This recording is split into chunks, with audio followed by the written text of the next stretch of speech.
Welcome to the Digital Analytics Power Hour.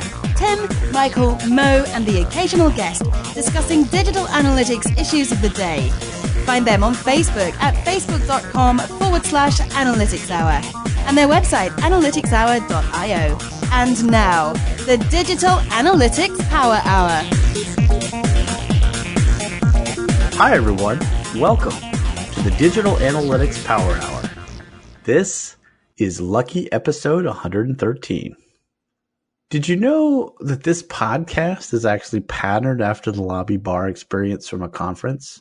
Yeah, people hanging out, having drinks, talking informally about what's happening in their industry. There's an art, maybe even a science, for getting the most value out of a conference experience. And what place do conferences play or have in the development of the analyst specifically?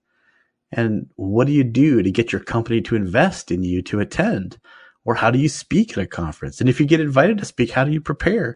We're going to be talking about it, tackling the conference in the analytics community on this episode. Tim, you must love conferences because you sure do go to a lot of them.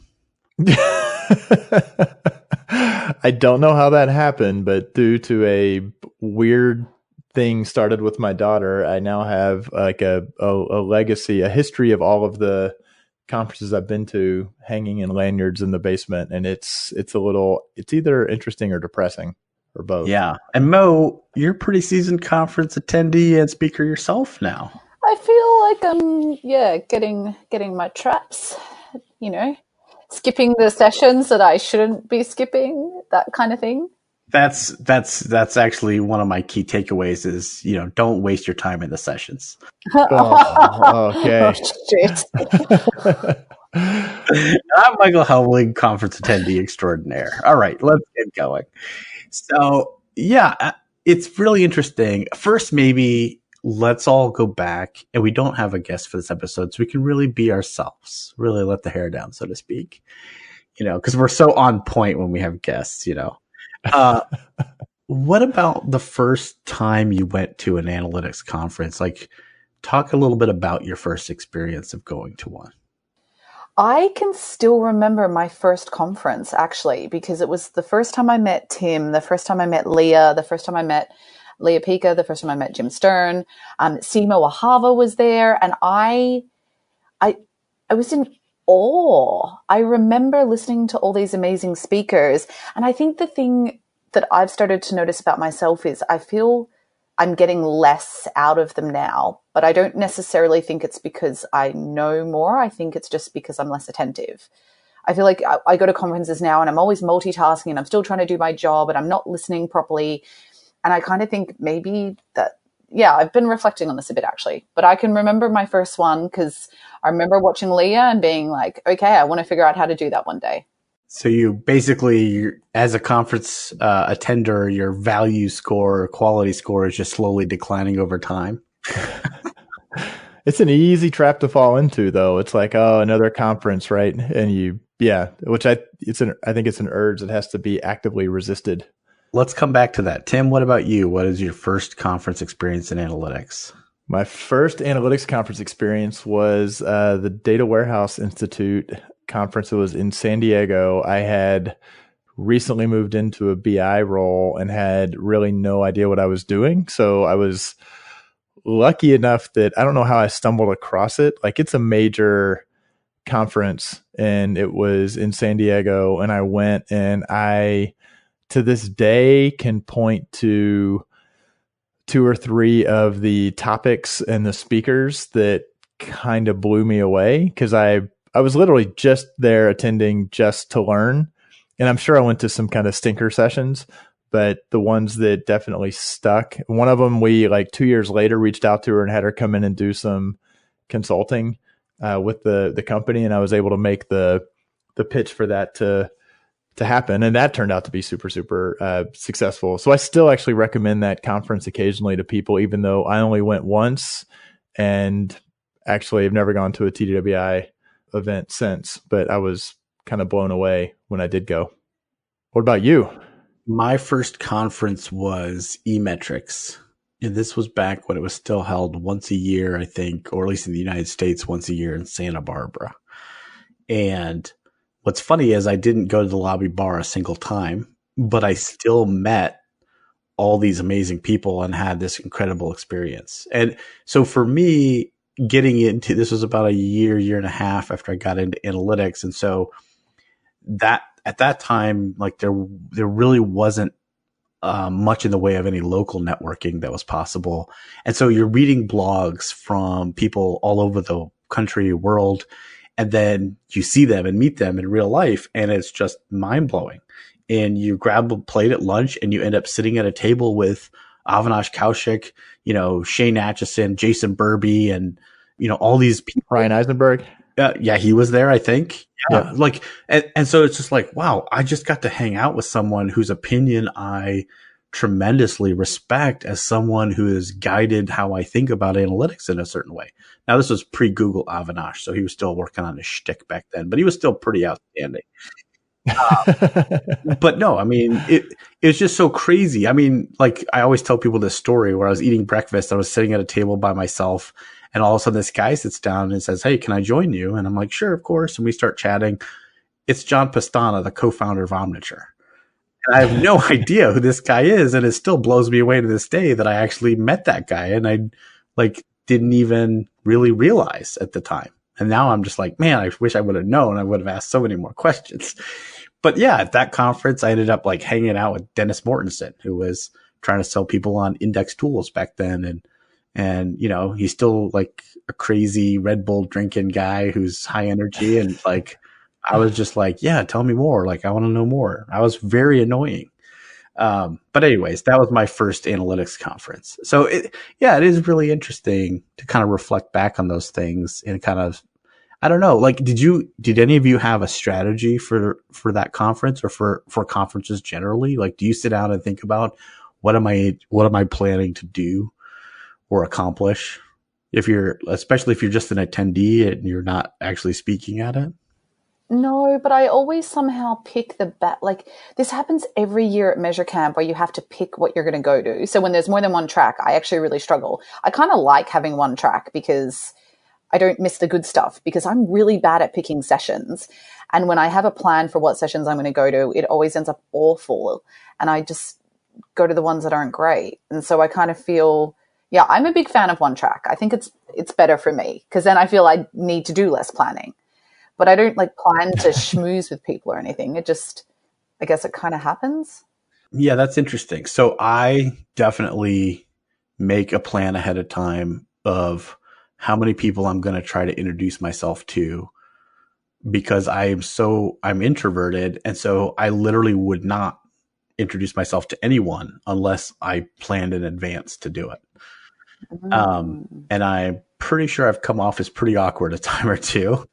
Because, you just you see somebody Robin Stipe, who was the founder of Lunametrics, and you go up to her and you're like, I've read your company's blog and I really think it's cool. And she's probably like, who the heck are you? Please step back, or the first time I met June Dershowitz, I think I did the exact same thing. I was just like, I read your blog. I'm like, well, I think you're amazing. And it's like, okay, But I think there's some value in preparing, especially when there are specific people, I guess, that are kind of famous and you want to ask them stuff, actually preparing, I guess, your questions ahead of time so that you don't just do the fanboy, fangirl. Sure. I think that makes a ton of sense. I probably haven't done that prep. I've usually been like, here's how many people I don't know that I'm going to try to meet, or here's a list of people who I've interacted with, say on Twitter or Measure Slack, that I want to try to pointedly get together with.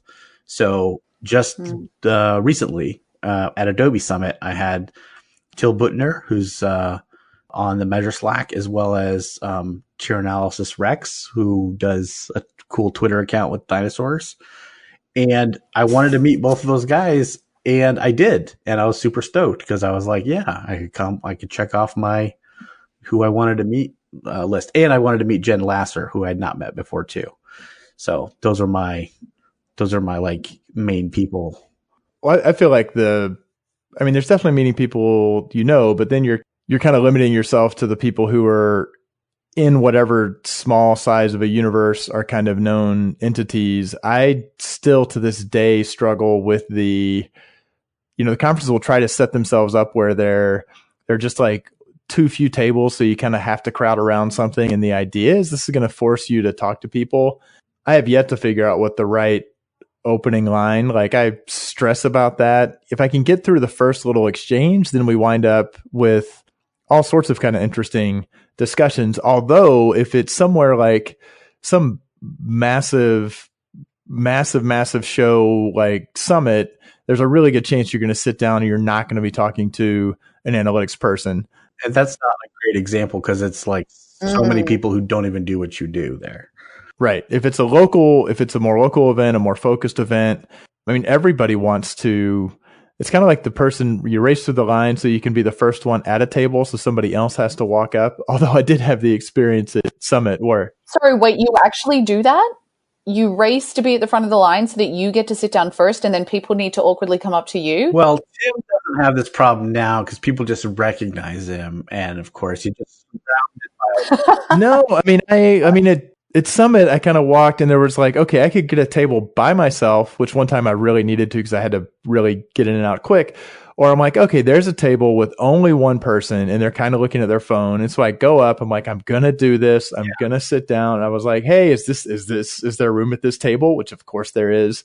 Then I went and got coffee, came back and then couldn't make eye contact. Like I was literally going to have to pull her away from her phone to have a discussion. Yeah. I was like, damn, like really? Like you're eating. I don't think I look that intimidating. More often than not, it's like you start to have the awkward discussion and then within a minute you found some sort of common ground and you're having a good discussion. Because I there were times that I would kind of scurry off to my room, skip the networking reception. And I think that's a miss. Like really, I do believe you should be exhausted at the end of any conference and you should have spent the bare minimum time in your room, even though it's exhausting and you desperately want to recharge in some fashion, like if you absolutely have to. But the reality is it's been brought together by the conference organizers, talking to other people, attending the sessions, unless you literally have seen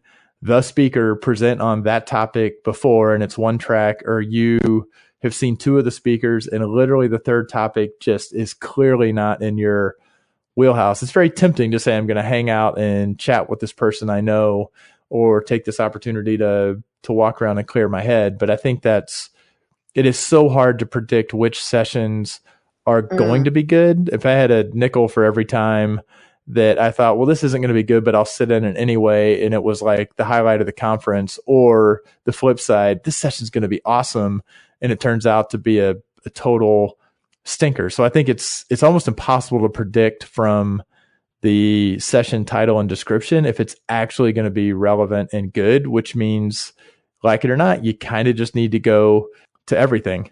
Okay, so I just figured out the problem with Our Lives Helps.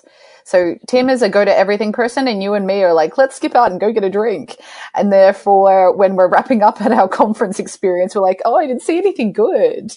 Whereas Tim's like, oh my God, did you see this? Did you see that? But I also, the multi-track, I just recently had a conference experience where I swear it was 3 tracks and I was torn in probably half of the sessions as to which to go to. And I literally went to the wrong one every damn time because I would talk to somebody who was in the other session like, yeah, it was really good. I'm like, man, mine sucked. And yeah, that's the other, it's in that case, that's like feeling fine about, that's why I don't sit in the front row, because I've gotten better and better about saying, look, if we're 5 minutes in and it's clear this is going nowhere and there was something else you thought, don't walk out to say I'm walking out to go get a drink, but say I'm going to jump to another session. Measure Camp does a phenomenal job. It says, do that. Like it is overtly stated. It's not overtly stated by at more kind of formal conferences, but I think it's actually a good strategy to say, yeah, walk in 10 minutes late for something that might be good, rather than saying, well, I sat down. I don't want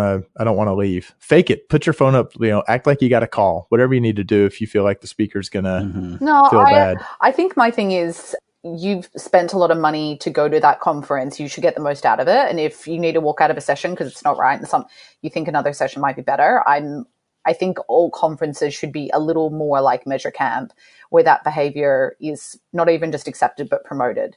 I think it's a really good policy, especially when there's lots of tracks. Yeah, let's make one thing clear right now, Mo. I don't just go and socialize, okay? So if anybody who employs me is listening, I take this pretty seriously. That's all for a purpose. Every drink I drink and every socializing hour, that is me working extremely hard. Yeah, but you also said you feel like you get more value from that stuff. And I can understand that. I would say there's another way that I get value too, because I do go to sessions as well. And that is in the area of synthesis. So I don't know how other people do this, but my sort of pattern or the way that I kind of do things is I like observe things. Like I read a lot of stuff, I try things, I'm doing work, and I'm kind of formulating some really rough ideas in my head about lots of different topics. And then when I sit down and hear somebody else kind of speak to it in their way, it can a lot of times help me kind of like bolt it in a more concrete way. Does that make sense? Like concepts or things like that. So that's a lot of times what conferences and hearing someone speak at a conference really helps me do is like, okay, this is where this fits, or this is how I see this working together. So I don't know, that might be just a me unique weird thing, but that's sort of like another big thing that I get from conferences. And everybody's like, yeah, okay, whatever. That's definitely a you thing, Michael. Nobody even knows what you're talking about. Well, I think the other opportunity is if you don't go to a session, and I will see there are bad sessions that are either the speaker mailed it in, which is infuriating, and I will absolutely rip them in the reviews. And there are ones where they're probably good. They're newer, or they're not confident, and I'm less likely to walk out of those, especially if I think what they're doing is actually kind of interesting, even if it's not getting communicated well. And part of that is because there is the opportunity to talk to them after the session, track them down later, further the conversation. And sometimes there have been the cases where the presentation wasn't that good in kind of clarity and concision and energy, but there was still something interesting being said. And then you get them kind of one-on-one, especially after they've had a drink or two. Yeah. And all of a sudden they're just like, you're like, damn, that's what you need to present. When I've been helping people work on presentations, the one thing, like probably the most consistent feedback I give to people is about energy. And that's not something that you can suddenly like turn on. It's not a switch, but like if you sound bored as you're presenting, it's going to be boring to everyone listening. I feel like you can make like how to put a stamp on a letter interesting if you're passionate about it. And I think that's the one takeaway for newer people that are keen to speak at stuff is like, how do you convey to the audience how excited you are about this? Because that, like, it just makes all the world of difference when you're sitting there listening. And don't be afraid to show your own excitement too. Like how much you like it. Well, and not to turn to a speaker, I think it can be hard to turn that on. Like it's human nature to kind of, buckle into yourself. So to me, it's pretty simple. If you aren't prepared for that's what's going to happen, then you definitely are going to kind of close in on yourself. So it is a case of saying, look, you need to consciously up your energy level. Just think about that before you go on, have that little voice running through your mind. Although that, to me, that's another reason to actually rehearse out loud, because you can tell the people who have they might have gone through the presentation 15 times, flipping through it at their computer in their head. And then all of a sudden they hear their own voice in front of an audience and they're playing back like they're running through it in their head. Not only that, the first time you hear yourself on a microphone, it really messes with you. And you hear your own voice coming through the loudspeaker system, that can really like throw you off. And so you have to get your content down so that you're not trying to grapple with two things at once. And I do think there's something to practice. And actually, so that pivots nicely into kind of like, well, what if you're going to speak at a conference? And I think the three of us have been pretty fortunate. We've had a lot of experiences with that. Tim, probably more so than either one of us, Mo, but we hold our own. He just keeps coming up with new stuff all the time. Frankly, keep coming up with new stuff. No one really understands Tim Wilson. I mean, I like. You should see the one I yanked out of my ass for this Friday. Oh my God. Oh, I mean, you can have any of my slides from Unsummit if you want, Tim. I tried to pitch to have you go instead. I failed. I saw that they didn't go anywhere. Yeah. Like, son of a Anyway, bitch. no, but so I remember the first few times I spoke at a conference anywhere, I was talking to someone who is a pretty well established speaker, spoke nationally and internationally many, many, many times a year. And he told me, he's like, Michael, you should plan to spend an hour of preparation for every minute of your talk. That's the right ratio. And I mean, I'll just be pretty blatant. You can't share who had that wisdom? It's not somebody who's like well known. He's kind of a niche person. And he's not in analytics. So I'm not going to be listening to this show. Anyways, but it was crazy. Like, A, he's right. B, do I ever do that? No, I'm not even close. But to get your mindset to Michael, you need to have this ratio, kind of helps you understand, okay, if you're going to deliver a talk at your maximum level of ability, that's probably how you need to be thinking. I reckon I would spend that much time. Yeah, because when you think about first your outline, right? Then your slide preparation and planning, and then the delivery, and then cleaning it all up and like timing it, practicing it multiple times. Rehearsal, yeah. For a 45-minute talk, you definitely are going to be into the 30 to 45 hour range to do that well, that first time. And that maybe you don't have as much preparation if you do the same talk again. And I've shared this story like on this podcast before about how I gave the same talk again and then massively screwed it up. I believe, did a late night and alcohol play into that part of that screw up? That was a completely different screw up. Thank you. Oh, another story. Thanks, okay. Though. I have a lot of lessons to share. There is a familiarity that by doing the same presentation a second or a third time, you think that you can take shortcuts, and I don't think you can. You have to rehearse just as much. Like the rehearsal might be easier, but you don't have the same prep time. So like maybe it shortens it by like half or, by 60% or something. But anyway, I think people don't give themselves enough time. They don't put the work in, and it's a pretty big impression you're making, I think. And so it's probably worth it. Look at the time we put into prepping for this show. I mean, oh man. I'm sorry. I just had to. I knew it was coming. I had to say it because it was just so. I knew that was the right way to let it out. I do think so what's different from, I think, Michael, when you and I, if we look at the timeline of when we first attended those first conferences, which were probably about at the same time, I was slow to actually manage to get to eMetrics versus Mo. We didn't have the local communities. Now the local, between Web Analytics Wednesdays, between Measure Camp, between meetups, go to meetup.com. Go back to your university and talk to the students. Every single program, every single university would love to have you come talk to the students about analytics. But there's a lot. But I have watched, because that in some ways feels like a lower stakes because it's not necessarily a national audience.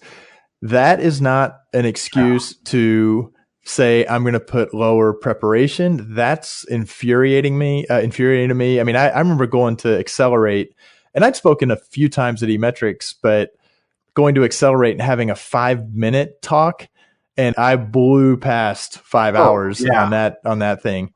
And that had higher stakes for me for a few reasons, but even if you're going to a Measure Camp, even though Peter O'Neill will say, look, you don't have to be super polished, a super great presentation, doesn't mean you shouldn't be really thinking through your prep or developing some sort of gimmick, because that is also how you find yourself at the larger conferences. Easily 85% of my speaking has come from somebody seeing me at another conference. And some of that has been a small regional conference. And granted, type A, maybe not the best model for many, many reasons, but I think that's from a prepping, which kind of gets to, hey, I want to go to name this large conference that costs large money.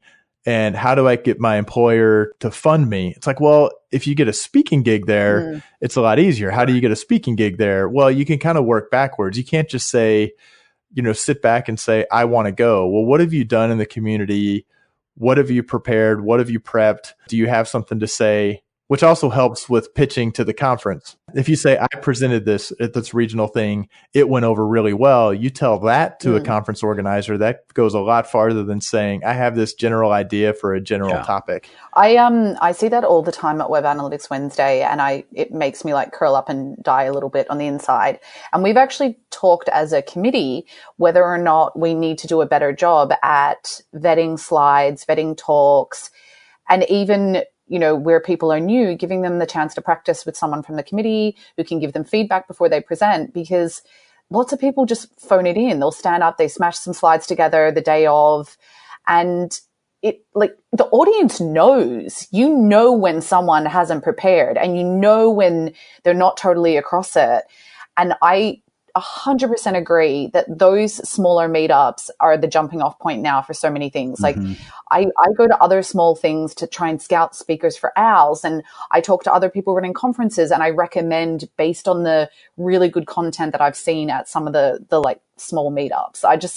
I think that you should definitely be putting in your effort for those things. And I probably could do more talks at some of the smaller things, but I only commit to it if I have the time to commit to it, not if I'm going to do a half-assed job to fill a spot. Because it's a very limited view of what you're presenting. If you're saying, well, I'm sharing my knowledge with this group, and therefore low investment on them, low investment on me. I mean, I've also found that the effort to present effectively means that it's forcing me to get a lot more clarity of thought, which then pays off with internal discussions, with client discussions, with stakeholder discussions. It makes you better. Yeah, absolutely. I think, and honestly, it's why I encourage people to pursue that process, but you should not shortchange it, because it actually will work net negative, right? Even presenting internally, if it's like, hey, you're going to do a lunch and learn, so, why don't you present this topic and there are only 5 people there. If you actually knock it out of the park, then that's 5 people who saw you actually had something to say and can shift their perception. And they may actually say, oh, wow, I heard about this local meetup group that I go to, and they're always looking for speakers. You should come and give them a talk.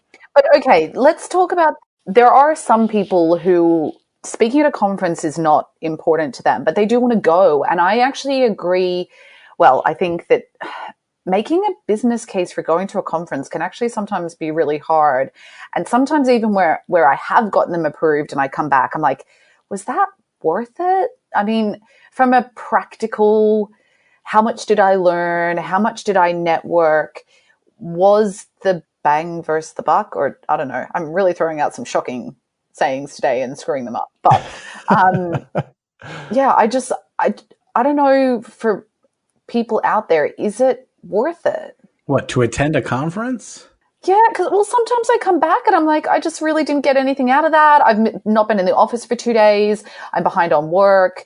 I spoke to a bunch of my pals because I was too lazy to do like some really solid networking. Yeah, so that's where approach and plan comes into this, is because I think if you walk in with sort of like, yeah, I'm going to go attend this conference, I'm not sure for what reason, that I think you risk a minimal outcome. But I think that's how you can set up a plan and say, here's what I'm going to do and here's why I'm going. And honestly, I think people thinking through that business case is a really good exercise, even if your company doesn't require it, because you're going to push yourself to come up with what you're trying to get out of it. This is funny. I actually recently I did make a business case for attending a conference that it's paid, not super expensive. It's not local. And now that as we're talking about it, I was like, these are the 3 things that I'm hoping to do. That actually also helps with the discussions. I haven't actually attended it yet, but it got approved. But that also goes to, if I know these are these 2 or 3 things that I'm struggling with, or that I hope to get out, or that I can't figure out, this is what I'd love to know how other companies are doing it. This one session seems like it. So then I'm going to sit in that session and I'm going to see who else is in the session. And then I'm going to aggressively pursue them to talk about it. That you just said a really good thing, Tim, which I want to bring into focus, which is that is what conferences are really helpful for, which is trying to establish an industry perspective on something and developing an industry. So like, how are we doing with this? What should we be doing with this? I want to delve into this issue. So when I network with people, when I talk to companies, I want to kind of focus on this area. And that's really helpful either for your own knowledge or for gaining a broader perspective about how the industry handles or tackles a specific thing. And maybe that's what I meant with this whole synthesis idea that I have, because I sort of like have this concept or set of concepts, and I kind of want to validate it against other people's thinking and sort of use their speaking to kind of help me like solidify it. I think, Tim, that's a strategy I've never thought about, which actually is begrudgingly, I'm going to say, kind of smart. It's not even just...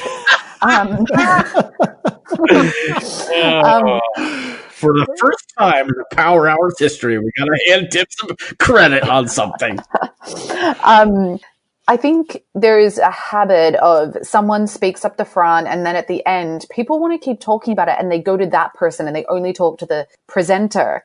Actually looking around who else is in the room is kind of, smart, because then, one, they've heard the same content as you. Two, like, you kind of have something in common that you can talk to and like easily be like, hey, stranger, let's chat about something. But three, like, you often find the speakers also swamped because like 5 or 6 people have gone up to speak to them versus old mate sitting next to you who you could have probably a really great conversation with. Yeah, I'm going to try that. I actually am going to a conference tomorrow, so I'm going to give that a whirl. It's another reason to ask. If you say, oh, I'll just wait and ask the speaker this afterwards, one, you'll have to deal with the whole scrum. If you ask the question publicly, then everybody has heard you ask that question, and guaranteed. I actually had this happen at Summit. I asked a question about ITP 2.1, and the lady sitting in front of me, the speaker kind of punted on the answer, and she turned around. She's like, I don't think he really answered your question. And I'm like, okay, because he said good question, and then he didn't answer it, so I felt a little small. And she said, so we chatted about it a little bit. Then she wound up asking a follow-up, and then we stood and talked about it for 10 minutes afterwards. So you're also advertising, this is the stuff I'm dealing with. And if somebody has an idea, they will actually, I mean, I've had that happen multiple times where they'll come over and say, hey, we're doing something similar, and they'll kind of find you. I think it's a little awkward for you to bring up ITP 2.1 specifically, since on the Measure Slack, people have been asking us to cover it on the show, and we have not done it. Oh, we just did. Oh, that was it. Yeah, there you go. You're welcome. Check it out, guys. Yeah, you can find all of our thoughts on this at Rewind 30 seconds. That was it. That's right. Okay, so a couple of really good things came out of that. I also think there are different styles of conferences, and that plays to people's preferences as well.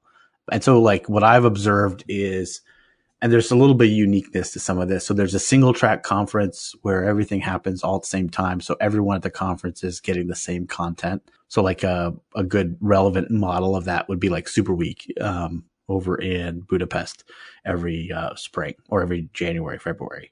Another multi-track conference a la eMetrics or Marketing Analytics Summit. And then there's these sort of unconference, I don't know what you call them. Measure Camp is kind of an unconference concept, unsummit, run by David McBride. Then you also have the Exchange Conference / DA Hub in its current iteration conference, which is a huddle-based format. So let's talk a little bit about those different formats and kind of sort of how you've used them and how you've gotten benefit or not benefit from them. I'll say the huddle format, I've never been to a DA Hub, so the only one I've been to was Click Summit. And it was definitely different. I think by the time I went, I was already more comfortable speaking up than maybe I have been historically. But the nice thing about the huddle format is that, especially if you go in armed with these are the questions, these are the specific huddles where I really want to hear what other people are doing in X or Y. The annoying person is the person who just pontificates with the answers and doesn't ask questions. Nobody likes that conference guy who's just there. They already have it all figured out.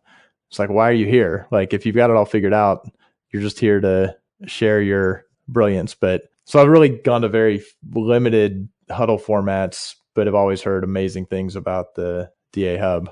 I think, I'm actually haven't had a huddle format per se. I'm just finding the more time goes on, the more practical I want stuff to be. I really struggle with I'm just finding lots of people like kind of fluff on about stuff. And I'm like, I actually like, give me something that when I go to my desk, I can try it.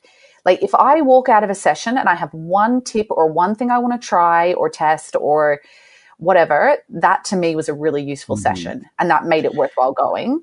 And I think speakers don't actually think about that enough. And so I actually have started to find I get the most value out of the less organized conferences because they are a bit more tactical. Like it's a less speaker to 400 people in person. Well, and it's interesting because I actually sometimes feel the opposite way when someone is highly tactical. Sometimes I really struggle with how they haven't sort of placed this in a broader context and thought bigger picture about what they're solving for. And so like, yeah, it's cool. You've done this small like thing. It's pretty neat. Like you've done some tricky stuff, but like writ large or big picture, like how have you incorporated this in? And it seems like there's not that thinking happening. And it's like, no, but this is something I've just sort of become aware of over the last couple of years, which is conferences, at least conferences that are planned at some level, have in mind a certain level of attendee, right? And so they're trying to get to some kind of person. Who is my content for, right? And so I think probably what you're experiencing a little bit, Mo, is probably you may be attending conferences that are or are not geared to what you want to get. And the same with me. When I get into those sessions where I'm like, no, it's because I'm not attending conferences that are geared toward what I'm trying to get out of a conference right now. But that's where we would then skew to separate conferences, which is fine because I think it's about where you're at, what you're trying to do, and where you're trying to go, not some kind of thing about like what you should be striving for or what is the perfect conference for every person.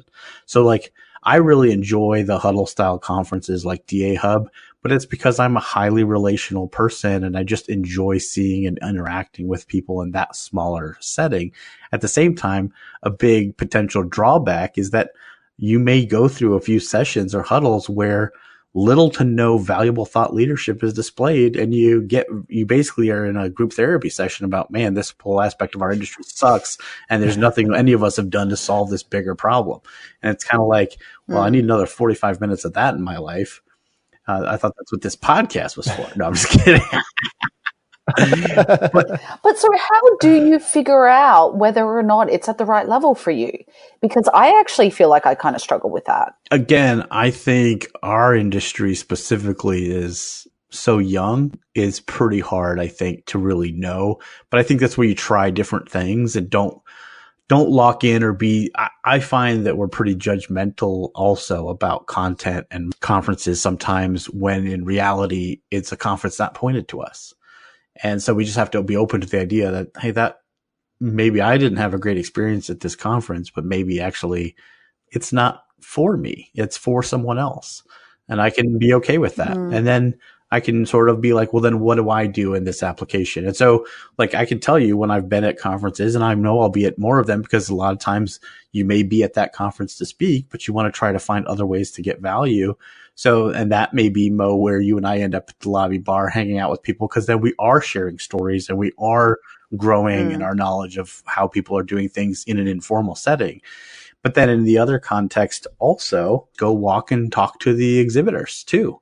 What do you say to them? Terrible talking to the exhibitors. Like, what do you say? I struggle. Yeah, so it's not easy, and you have to pick the right. You should only talk to the person who can do the best demo. So you should be looking at who's on the computer showing people stuff, and then you should try to talk to just that person, because the sales people who are manning the booth or whatever, they're not going to be able to answer in-depth questions. But like, get in there and ask, like, demo, like, show me how your tool does this, or can you solve this problem, or that's interesting, have you guys thought of this? Then you dig in and find, and usually if you get into some deep questions with the sales guy, then they'll pull the demo guy in and you can have a decent, and you learn stuff too about how people are trying to solve problems. And so I'm not good at it. And, I probably go into that. It sounds like you're really good at it. Well, no, but I'm awkward, like just how I'm introducing myself to people. I walk up to booths and I'm like, don't give me your spiel. Just tell me how you're unique and different than everybody else who does what you do. And then they're like, well, let me start with my spiel. And I'm like, I just said, don't give me the spiel. So, it's stuff. And also, I don't want to be a jerk about it. I feel like the next conference, I'm just going to follow you around and watch. Yeah. It's going to be quite entertaining. Let's go walk the exhibit hall together at Marketing Analytics Summit. That's the next conference we'll be at together. June, whatever that is. It'll be a last call. Stay tuned for exciting dates and details. Actually, so we are actually getting pretty close to the end of the show. So I don't know. Any other thoughts or comments? So one thing I don't know that we've explicitly said, but I realized I find myself coaching people on, is that if you go to a conference expecting that every experience and every session is going to move you forward, you're probably setting the bar too high. So I've had people say, well, I went to like 3 awesome sessions, but then there were 2 that were kind of stinkers. I'm like, well, that's amazing. Like you went to 3 awesome sessions. And it gets a little bit to that, is this the right level for me? Because, when they have multi-tracks, a lot of times they'll try to say, intro, strategy, technical. It's always comical when they start slotting sessions in. You're like, well, this makes absolutely no sense as to what I've never actually gone down one track and said, this is the track that I'm on. But like if I have 1 or 2 sessions where I do walk out with either a fundamental upgrade in the way I'm thinking about something or a very tactical tip to try, or sometimes even I just know somebody who I've made a connection with as like the speaker or another attendee that I know I can actually contact and collaborate with in the future.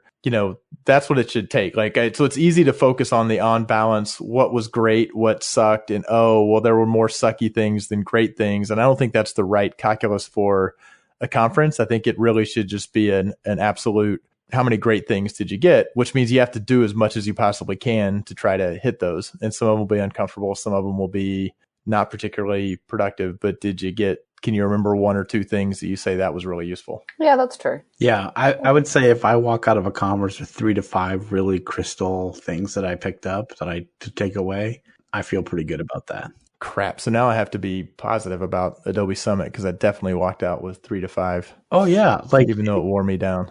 And you can actually see some of our thoughts about that because Tim and I did a little bit of hot taking on Adobe Summit, so that'll be either before or after this one comes out. I don't know yet. Although I think the most awesome thing that might have happened, so the most awesome thing for me was actually meeting Jen Lasser. The most awesome thing that happened was Ben Gaines and his t-shirt fire fail, which is caught on video. And now that I've mentioned it, we can link to it and further spread the word on that. T-shirt fire? So he was trying to fire a t-shirt cannon at the beginning of his t-shirt out of a cannon, and it probably traveled all of 2.5 feet. It was amazing. And we can share this story because Ben has such a great, he was laughing about it too. So he's not upset about it. All right.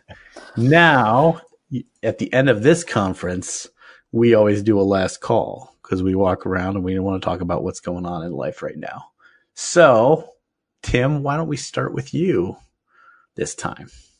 So I'm going to tie into conferences because I recently went to the Women in Analytics conference in Columbus, and at the after party met Reshma Sheikh.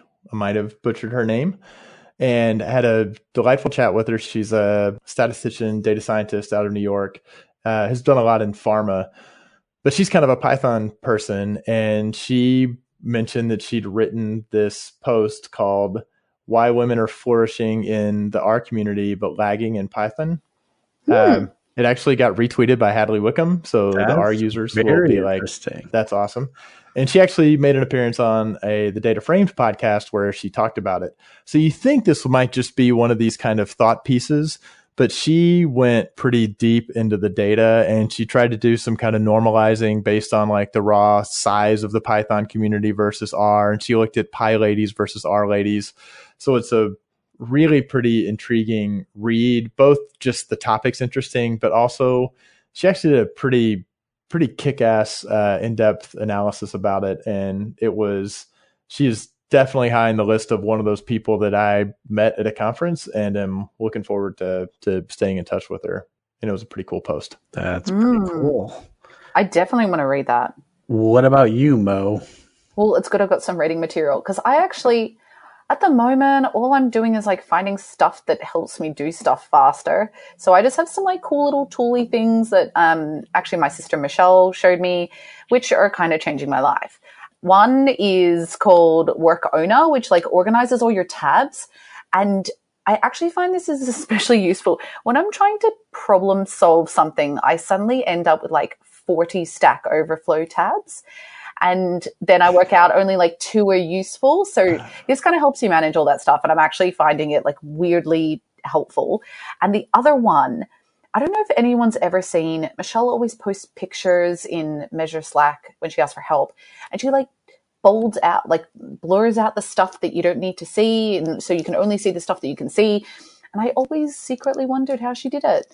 Well, I now have said tool, Snagit, and I'm quite excited. Oh, yeah, absolutely. That's the thing. People are always like, oh my God, I can't believe you don't have that. Because no one ever told me. So if only you had like a good relationship with your sister, and you guys could have asked. More. We can also talk about how to do the specifically in Snagit, the patented Adam Greco technique for jagged edges, drop shadow. It's kind of his look, kind of his thing. Oh, I've seen a fair few people pull that one off. I don't do it myself, but yeah, I've actually had people ask me like, how do you do that thing like Adam Greco does? I'm like, it's pretty much one of the kind of defaults in Snagit, but it's branded Adam Greco. There you go. What about you, Michael? Well, given the topic, I'm going to talk about a couple of conferences. So we already teased it, but yes, the Digital Analytics Power Hour is going to record live at the Marketing Analytics Summit. Oh boy, I almost called it the wrong name. Marketing Analytics Summit, June 17th. Implying we're not recording live right now. We are recording it live in front of it. How do you describe it, Tim? Is it? I don't know. Most the one who got irritated with the phrasing of it. It is a live recording. It is a recording in front of a live audience. There you go. Thank you. We've got a month or two to work on this. June 17th to 20th in sunny Las Vegas, Nevada. And this is a great conference, especially I would say this hits right at that middle point of your analytics career. So if you're 3 to 5 years into your career, you're a senior analyst or manager, this is probably a great conference for you since we talked about levels. I'm actually so pumped about this year's one. There's some really cool speakers. Matt Gershoff's coming, Ellie Fate, who I've never met before, and I've already been sending her preemptive emails about our discussion points. Yeah, like the lineup this year is, I'm pretty excited about it. And I'm presenting head to head with John. Love it. So that's going to be a clash of titans. 2 very different topics. Should be very easy to choose which one you want to go to. Aforementioned June Dershowitz, who I had a big fan moment with. And, there's a lot of cool speakers there. So I recommend you come. And if you're a listener of the podcast, come to the recording in front of a live audience show that we will be doing there. And also, I like meeting people who listen to the show. So I know Tim and Mo don't have time for our listeners, but I do. No, I'm just kidding. I'm kidding. Jeez. And we'll probably have some cool Digital Analytics Power Hour stuff to hand out at the show because we have a lot of swag left over from Adobe Summit. It's pretty cool. The people who got it were like, that's pretty cool. I will be using mine all summer long. And my second would be, this is because I'm contractually obligated because I'm on the board of the Digital Analytics Association. The DAA is having their first ever annual conference. And if you're not in the United States, is less pertains to you, but I'm going to tell you about it anyways. It is the DAA 1 conference, and it is October 23rd and 24th in Chicago. So you got plenty of time, but I'd suggest checking it out. I think the speaker lineup is going to get released fairly soon, so that will help you know whether to come or not. All right. Well, you've probably been listening and you're thinking to yourself, man, it would be cool if I could hear all of this content in the context of a conference. And so probably you should start a conference and then invite us to it. No, I'm just kidding. We would love to hear from you because maybe there's other questions you have. And I don't know that we have the end all be all knowledge on this. So we'd also probably love your comments and thoughts as well. If you've attended or spoken at a lot of conferences, how do you get value? How do you prove it's the right way to spend the company's money on you to develop your skills? We'd love to hear from you. Best place, always, Measure Slack.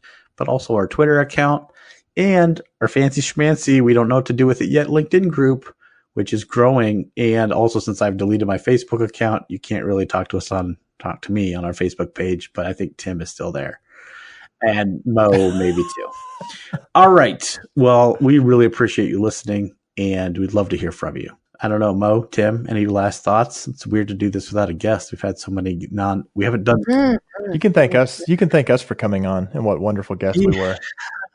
I don't feel like that's show appropriate, Tim. I really believe in being authentic, so I'm not going to say it if I don't feel it. Yeah. So, yeah. No, I'm just kidding. Obviously, I'm delighted to be here with you, Tim, and you, Mo, and me, Michael, and to all of you out there, whether you attend conferences or you don't, make sure you don't stop analyzing. Thanks for listening, and don't forget to join the conversation on Facebook, Twitter, or Measure Slack group. We welcome your comments and questions. Visit us on the web at analyticshour.io, facebook.com/analyticshour, or at analyticshour on Twitter. So smart guys wanted to fit in, so they made up a term called analytics. Analytics don't work. Analytics. Oh my God. What the fuck does that even mean? Oh, this is when we start recording? It's all this? This is great. I'm definitely being whiny bitchy guy. And what'd you find out? I stopped looking because it wasn't worth it anymore. Do you guys mind if I run and make a coffee? Go for it. Why not? Why? God. Whatever. It's not anger. It's disappointment. Let's be clear. Yeah, no, I felt it. Yeah, so write it down because I'm about to start in 5. Hi, everyone. Welcome. Hi, everyone. We're not going to get it kicked off. You guys don't take it seriously. Well, I just lost my train of thought. 17th, June 17th. I was going to say it at the end of the show, but it's okay. You can say it right now. Thank you so much, Mo, for stealing. Yeah, now they don't even have to listen to the end of the show. It's called the DAA1 conference, and it's happening in October. And of course, I forgot the dates, but I think it's October 13th. Now I need to go look that up. It is not October 13th. It is Rock, flag, and conferences.